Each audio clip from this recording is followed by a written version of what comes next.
I spent my time in a quaint little import store, a stone's throw from Piccadilly Circus in the heart of London. I wasn't looking for anything, just looking at the curiosities on display. "Hello, Peter," I heard a familiar female voice softly call out a name I hadn't been addressed by in a long time. I turned and found myself staring into the green eyes that still made my heart race. It's amazing the gamut of feelings that can sweep over you in a split second. I felt a flutter in my chest, surprise, confusion, a desire to embrace this woman, and finally, cold bitterness. I stared at her for what seemed like 10 minutes, but probably less than 10 seconds. I am Peter, and I am a man who has weathered the storms of betrayal. "Hi, Barbara, what a surprise," I said, going back to watching, not wanting to engage her in conversation, but knowing full well that it was unavoidable. Barbara, I knew, would never leave things alone. "Do you have a few minutes to chat? I'll let you buy the girl a coffee and we can talk," Barbara offered teasingly. "I don't think so, Barbara. I have time, but I'm not sure we have anything to talk about," I said flatly. I didn't want to be polite to the woman who'd ruined my life. I knew she would persist, but she would have to work for it. I heard a quiet sigh and then, "Please, Peter, I'd like to talk to you and I'll get coffee." I stared at her dumbly for a while, and then I gave up. "Okay, but call me Peter. I'm not called Peter anymore." She rolled her eyes slightly and said with a touch of arrogance, "I think I've earned the right to call you Peter if I want to." "Okay, sweetie, have it your way," I said. She was visibly shocked that I was using the long-buried affectionate address I used when we were together on happier days. I would teasingly approach her from behind, hugging and caressing her.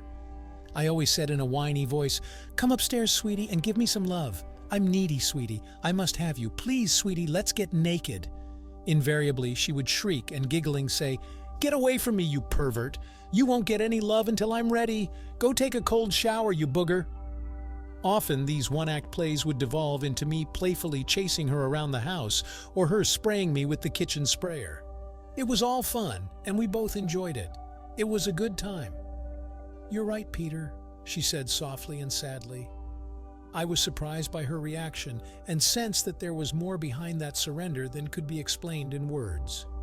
She walked briskly to the counter and spoke to the owner in a language I had no idea about. The short Asian woman behind the counter looked at me, nodded solemnly, and then bowed, inviting us into a small coffee bar at the back of the store. There were 2 small tables in front of the bar surrounded by wicker chairs. We chose a table, sat down, and a smiling woman brought us 2 coffees without even thinking. Barbara chose the chair facing the bar and the wall, and I went around the table and took the chair facing the door. Muscle memory doesn't forget. It was a ritual we had practiced thousands, maybe millions of times in our 24 years of marriage. I had to face the door. It was a nervous tick left over, if you will, from my time in Vietnam. After all this time, we still observed our rituals. I think we both noticed it, judging by the curious half-smile that appeared on Barbara's pretty face. We sat in silence for a long time, and despite my best efforts, my mind wandered back to the last time I'd seen this beautiful woman, my ex-wife. We lived in a small town in Connecticut, and I considered us a happily married couple. For the past few months, my wife seemed distant. I saw and talked to her every day, but I felt a disconnect between us. I tried to ignore this and redoubled my efforts to draw her away and bring her close to me again, to make her happy. Our 2 children by then had left home, trying to establish themselves in their new roles as adults. Nicholas, our son and the oldest, was 23 years old and had just graduated from college. In his senior year of high school, he married a sweet girl named Sarah, whom everyone adored. He and Sarah both work in New York City and take the train to their small townhouse in New Jersey. They had achieved some success and were, and still are, deeply in love with each other. It was beautiful to see. Our second child was our ball of lightning daughter, Emily, who was 21 years old. She is the apple of my eye, a feature of Daddy's daughters and our wild child. I held my breath and self-control most of the time while she was in high school. However, by her second year of college, she finally realized that all the heat we were heaping on her was for her good, calmed down, and soon graduated with a bachelor's degree, appearing frequently on the dean's list. So there you go.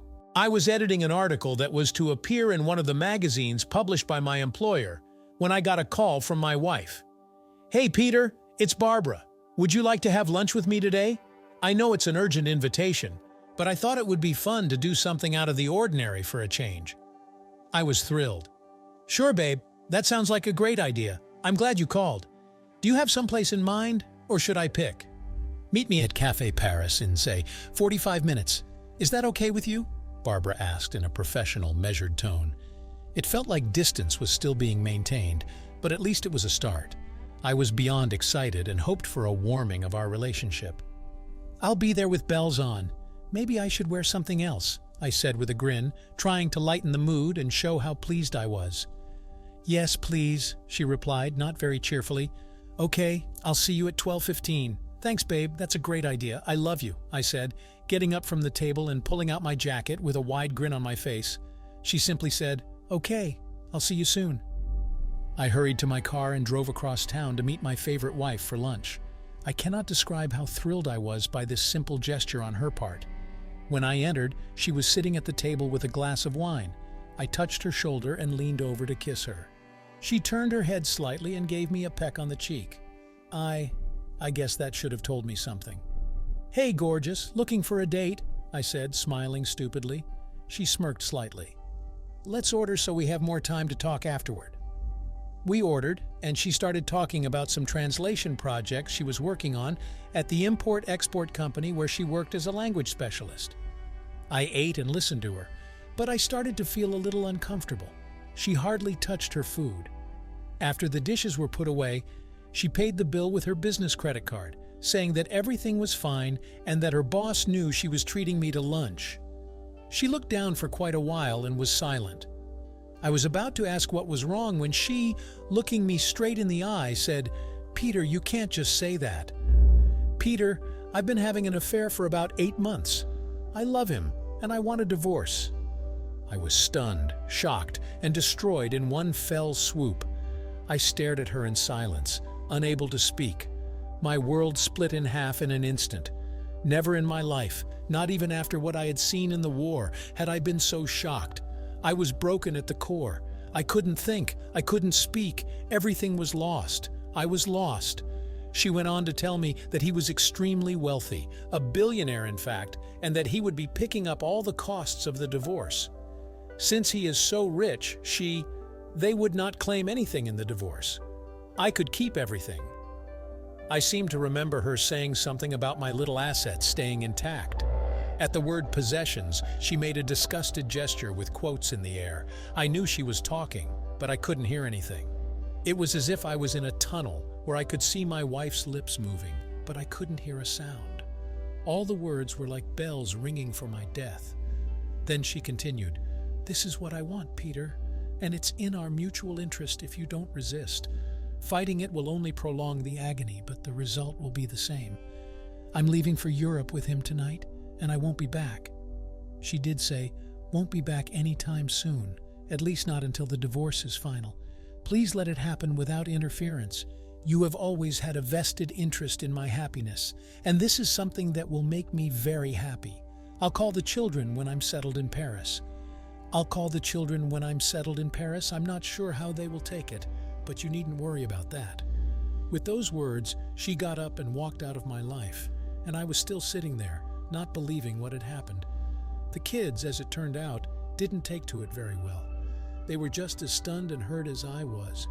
She never called them, and I had to break the news to them myself. I was effectively accused of killing her and disposing of her body. The months following my wife's passing were horrible. My children and I fought fiercely, digging into our hearts about what we had done to make it happen and exchanging accusations. I was able to get the name and some information about Barbara's beau from her office unofficially. I then started searching the internet for any pictures or articles about him. Fortunately, I was able to find several photos of him with a radiant Barbara in his arms, taken after she had left, which definitively disproved the suggestion that I had anything to do with her disappearance. Interestingly, she was not mentioned in any of the photos, even though several people were listed in the captions. They were trying to keep their home life private. After about a year, I was able to get my new life together. and began to take an interest in life again. During this time, I became friends with a few select disgruntled employees of Barbara's former employer. I found out that senior executives not only knew about Barbara's affair, but also provided cover for her. It seems that some of her beau's companies provided a lot of work and products for trade, so they thought it was in their best interest to make him happy. They even sent out memos to some employees advising them to keep things quiet and ignore what was going on. Barbara's scheming took place on company time. Can you say lawsuit? Yes, I sued them. Now I'm living quite comfortably off them. I don't get my pound of flesh from Barbara or her beau. Note, part of our divorce agreement was that I would never reveal the identity of her beau, blah blah blah, but I don't mind making the guilty party feel my pain. It's been 3+ years since our last lunch, and I found myself sitting at a communal table across from my favorite ex-wife. She still looked very beautiful, the best clothes, hair, and makeup that money could buy, but she had a tired, sad look. Those soulful green eyes of hers, the eyes I'd always adored, told me nothing. She seemed to be dead inside. When she was happy or excited, those eyes would dance, flash, and sparkle with life. Today, the fire had gone out. Happiness was still eluding her. "You look good, Peter. Probably lost weight and got a little more muscular." She started the conversation. "Thank you," I said simply. This was her show. She wanted it, and she could pull it off. "I can't believe we ran into each other in London. What are the odds?" she continued. "Yeah, it's pretty hard to believe," I parried. "I've been doing a lot of translating in my new position, and I've even learned a couple of new languages." She continued to fish around for an opportune moment. "I've always been impressed by that about you. You're a very talented and beautiful woman." I finally opened up. She suddenly lowered her eyes and wept. "Thank you," she whispered. "I haven't been getting any recognition lately. I'm not sure anyone even knows I'm alive.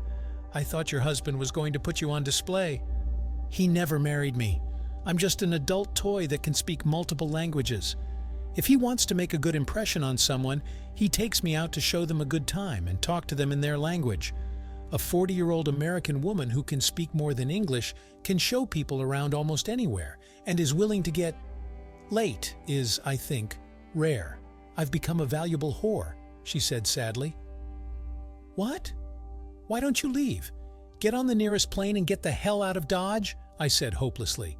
"It's complicated. I live a very, very good life, but I'm being watched all the time. It would be very hard for me to leave.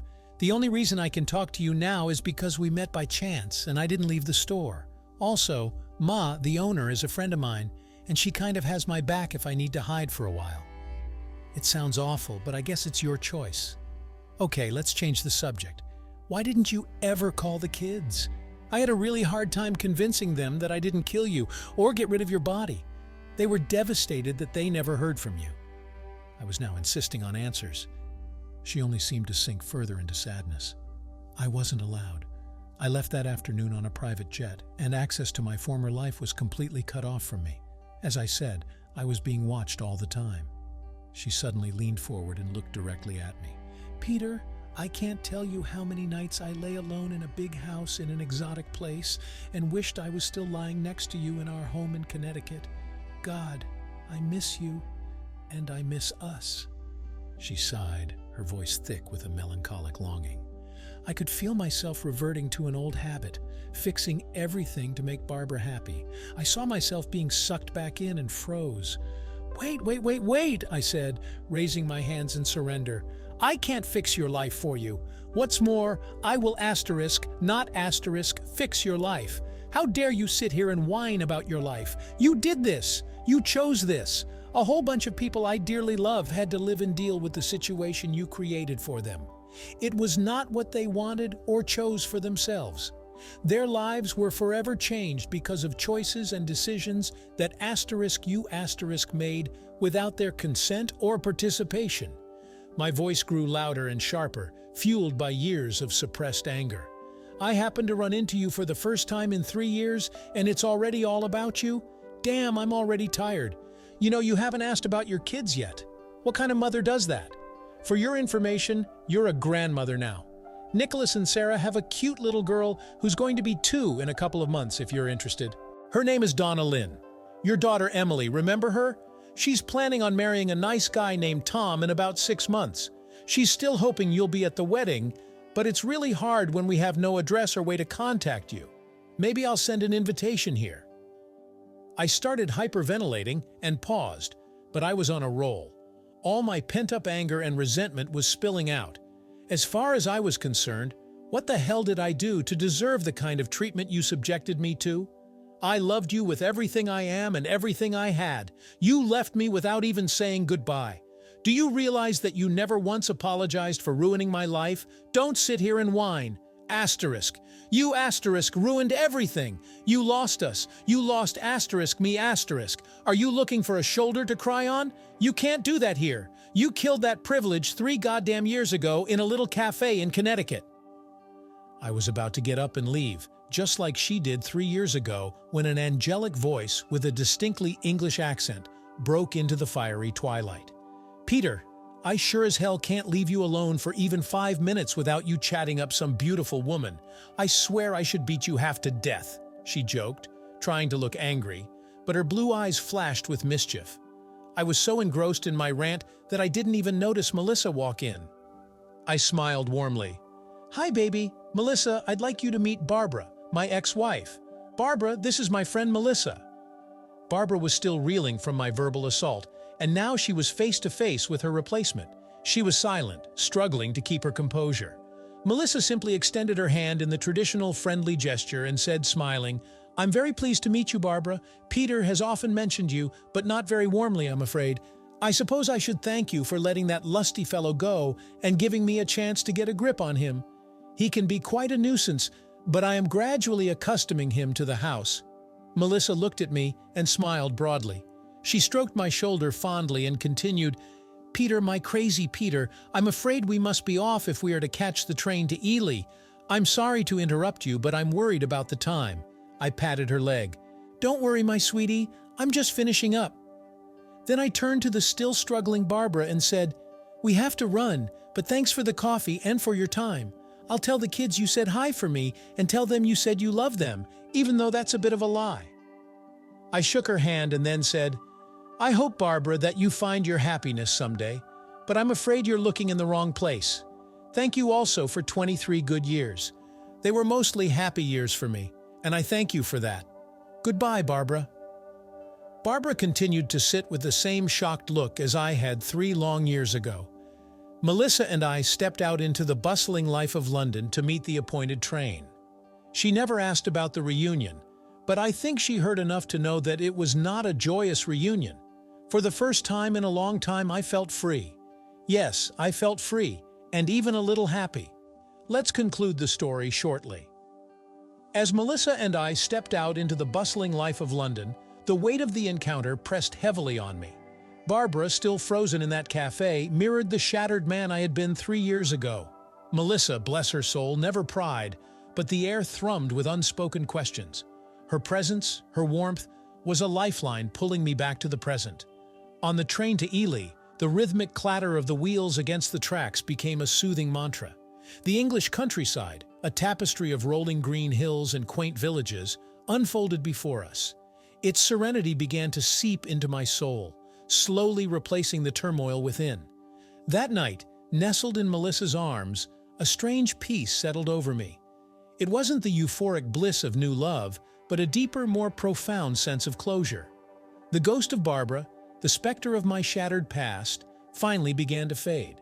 I realized then that forgiveness, true forgiveness, wasn't about absolving her, but about releasing myself from the shackles of bitterness and resentment. It was about reclaiming my happiness and my future. And as the dawn broke over Ely, painting the sky in hues of rose and gold, I felt a new lightness in my heart. The past, though forever etched in my memory, no longer held me captive. I was free to embrace the present, cherish the love of a good woman, and look forward to a future filled with hope and possibility. After experiencing the full journey of our story, we'd love to hear your thoughts. How did the story resonate with you? Don't forget to like, subscribe, and stay blessed. Thank you for watching, and see you in the next story.